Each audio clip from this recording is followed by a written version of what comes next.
Hey, Mrparka here to review an independent film that I heard about quite some time ago. I was really interested in checking it out, and it finally got a release. This is Run. Now, you guys will know this movie is actually two separate cuts, same footage. One edited by Brian Williams, who is the star and one of the cinematographers of the film, and one edited by the director, Jason Hoover, who is also one of the cinematographers of the film. Essentially, this film is pretty much almost all improv with a very loose script. They drove 2,500 miles across country with a loose script and improv most of the lines, with having a couple actors and actresses come in and help them out here. Brian Williams is the star of the film, which is kind of odd because I know he does a lot of cinematography. He's a director himself. He did Time to Kill, and he actually had acted in Headless as well. But it's unique that they had these two kind of directors doing their own cuts of the films, and while they were making it and seeing what they would actually want to do with the film. Essentially, the movie is about a guy who loses his job, loses his girlfriend, and decides to drive halfway across the country to get her. Now, the JABB Pictures cut, Jason Hoover worked on all the collectives and things like that, and I Am No One is one of his films, and some other ones, I believe. Well, he's pretty much behind JABB Pictures. He's involved with everything they do. And his film is the longer of the two. It's 80 minutes long and predominantly in black and white. What he does here is when something major happens, some character moment, it turns into color, which for effect. During a murder scene when Brian Williams' character kind of snaps a little bit at one point, and during when he has like a cleanse scene, I guess I'll say it, when he's in the water, a symbolic cleanse scene, I guess. It's also a lot of nature shots in here, and some of it's beautiful. I'm always a sucker for the kind of nice nature shots. I wish there was more, you know. That's a kind of a staple in like Terrence Malick films, Badlands, which is the only one I'm really familiar with. It's definitely a staple in that one. Maybe they're going for something like that. Maybe the horrible violence with, you know, the kind of nice nature, serene shots and things like that.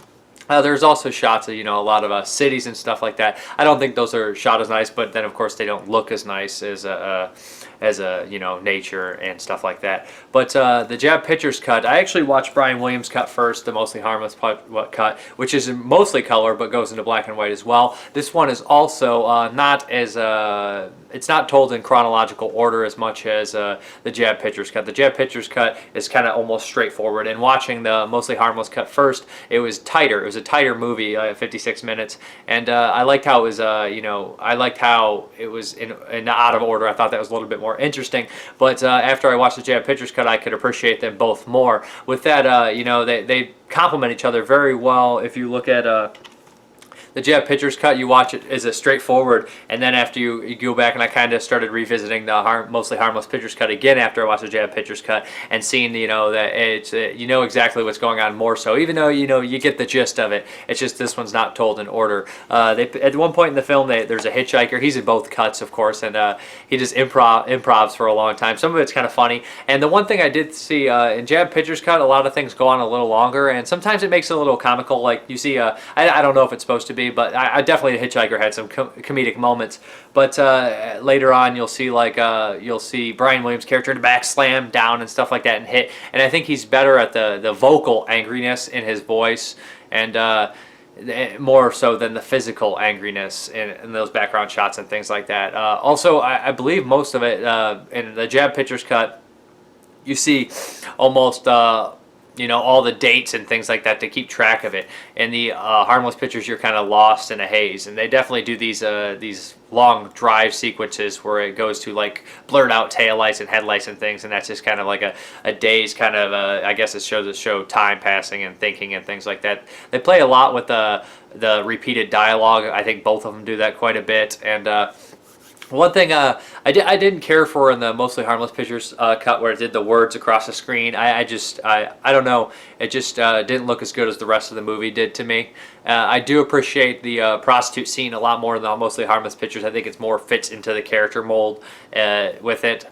Than that. There's also a nice little touch in this film that I thought was with the change jar. I thought that was really cool, and how they brought that back. It's the only thing he had from his past life, and he's kind of forgetting that, so he keeps bringing in, even when he loses all the change in it, he uses it to get cross country. He goes and refills the change jar.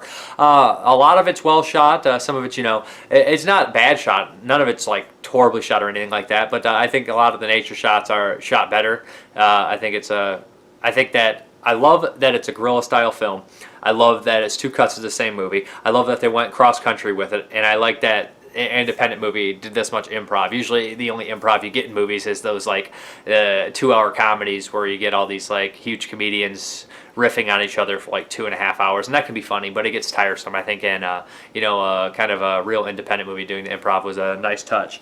I think Brian Williams does a pretty good job in the film, and some of the things he says stuck with me. It's she's not the only reason, she's just the last reason or something like that. There's lots of those reason lines and things like that. It's essentially, a man snapping, falling down, anything like that. The gore, if people are looking for gore, this isn't a gorehounds movie. There's a couple moments of murder and mayhem, kind of maybe disturbing, but this is really kind of just a character study and an experimental film that they wanted to capture the United States of America and make a movie on the side, and I think that's pretty cool. And I think that independent cinema should be kind of more different like that. Try these different things, and this one definitely tries a lot of different things. I mean, the story is something we've all seen a man on the end of his line. He's on the end of his rope or whatever you will. He's pushed to the edge, but it's done in a way and on a level that's not typically done. I know this film won't be for everybody, but I enjoyed it. I watched both cuts, and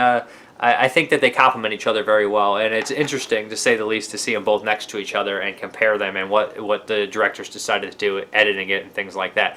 But I'm Mrparka. You can pick this up at JABBpictures.com. I don't think you can pick it up at Mostly Harmless right now, but I'll put both links below. Phone is ringing, and that's a good time to end because that's right when I'm getting out. But I might put a trailer at the very end. You guys take care. Have a good one.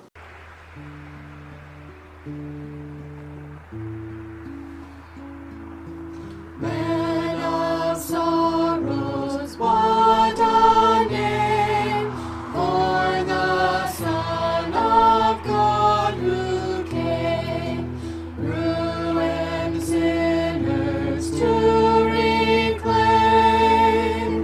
Hallelujah, what a Savior, bearing shame and stopping rude, in my place condemned he stood, sealed my pardon with his blood. Hallelujah, what a Savior. Guilty, vile, and helpless me, spotless Lamb of God was he. Full atonement can it be? Hallelujah, what a Savior. Lifted up was he to die. It is finished was his cry. Now in an exalted high. Hallelujah. No, I'm not fucking home. Don't worry about it. You know what? Forget about it. Forget about me. Everybody else has fucking forgot about me. Who fucking cares? Yeah. Go ahead. Go to my house. Go to the fucking house. Call me when you get there. Tell me what you find.